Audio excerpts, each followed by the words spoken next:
องค์การสภาทฤษฎีศูนย์กลางภาคได้จัดสัมมนาวิทยาศาสตร์ในหัวข้อทฤษฎีพฤติกรรมในการปฏิบัติบทบาทโฆษณาอบรม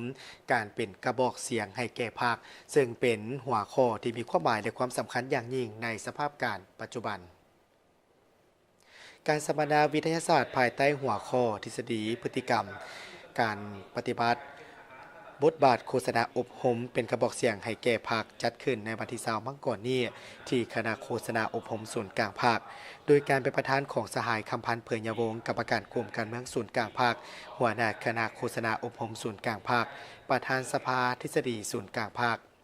การสัมมนาในครั้งนี้เป็นการปฏิบัติอย่างเป็นรูปธรรมตามแนวทางและมติของกองประชุมใหญ่ครั้งที่12ของภาคที่ได้กำหนดให้สืบต่อยกสูงคุณภาพเวียกงานการสร้างภาคด้านอุดมการณ์การเมืองและองค์การโดยเน้นหนักในการปรับปรุงเวียกงานการโฆษณาให้มีความเข้มแข็งทันสมัยและสอดคล้องกับสภาพการใหม่ในมติของประชุมใหญ่ดังกล่าวยังได้ยืนยันอย่างจะแจ้งว่าเวียกงานโฆษณาอบรมเป็นกระบอกเสียงที่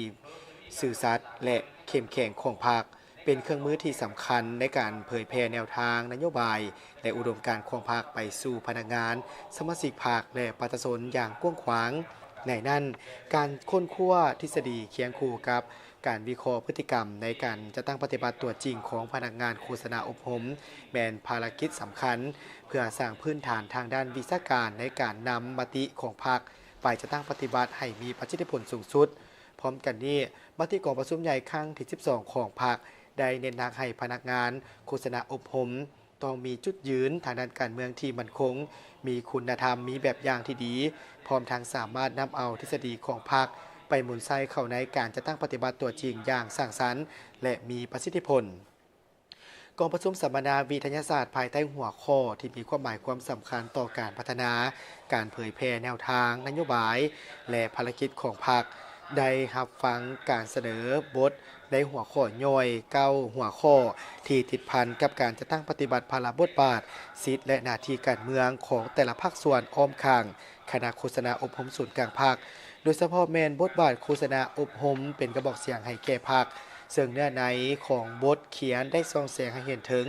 บรรดาหลักการในการจะตั้งปฏิบัติหน้าที่การเมืองที่ติดพันกับการนำพาของภาคติดพันกับพฤติกรรมแห่งการจะตั้งปฏิบัติเวียกงานวิจัยเฉพาะของแต่ละภาคส่วนเพื่อเสริมสร้างความรู้ความเข้าใจ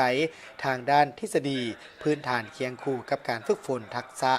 การปฏิบัติเพื่อให้พนักงานโฆษณาอบรมสามารถเป็นทางนักทฤษฎีและนักปฏิบัติได้พร้อมกันเป็นแกนกลางในการนำพาแนวคิดสังคมนิยม